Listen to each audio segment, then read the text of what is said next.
সাবেক সংসদ সদস্য বিএনপি কেন্দ্রীয় ভাইস চেয়ারম্যান আলহাজ গিয়াসউদ্দিন কাদের চৌধুরী বলেছেন, যদি কেউ ঘর তৈরিতে অন্যায়ভাবে বাধা সৃষ্টি করে, কেউ যদি চাঁদা দাবি করে, তাদের বেঁধে রেখে আমাকে খবর দেবেন। যাদের জায়গা জমি অন্যায়ভাবে দখলে নিয়েছিল সেসব জমি আজ দখলমুক্ত।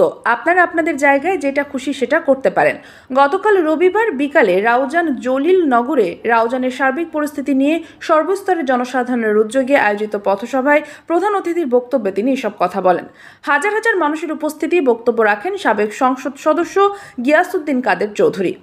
পরে তিনি রাউজানে হত্যাকাণ্ডের শিকার প্রবাসী মোহাম্মদ মুসার কবর ও রাউজান পৌরসভার সাবেক মেয়র আবদুল্লাহ আল হাসানের কবর জিয়ারতে শেষে শ্রদ্ধা নিবেদন করেন। পথসভায় রাউজান জেলা বিএনপির যুগ্ম আহ্বায়ক ফিরোজ আহমেদের সভাপতিত্বে ও রাউজান কলেজের সাবেক সভাপতি রাসেল খানের সঞ্চালনায় উপস্থিত ছিলেন বিএনপি নেতা সরোয়ার আলমগীর, সাবেক ইউপি চেয়ারম্যান নুরুল হুদা, সৈয়দ মঞ্জুরুল হক, সাবের সুলতান কাজল, ইউসুফ তালুকদার, ইকবাল চৌধুরী, মাসুদ রানা, আব্দুস সবুর, ছাত্রনেতা মোহাম্মদ জাহিদুল ইসলাম সহ আরো অনেকে।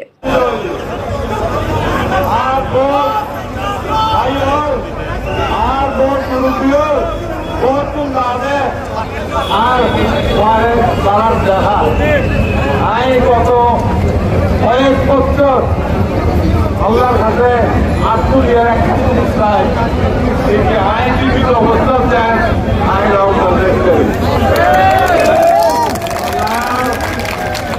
আল্লাহ আত্মীয়ার কবুল দিতে আইন আছে রাউজান দিতে জীবিত অবস্থা ভাই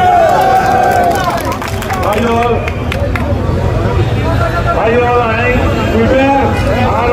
আর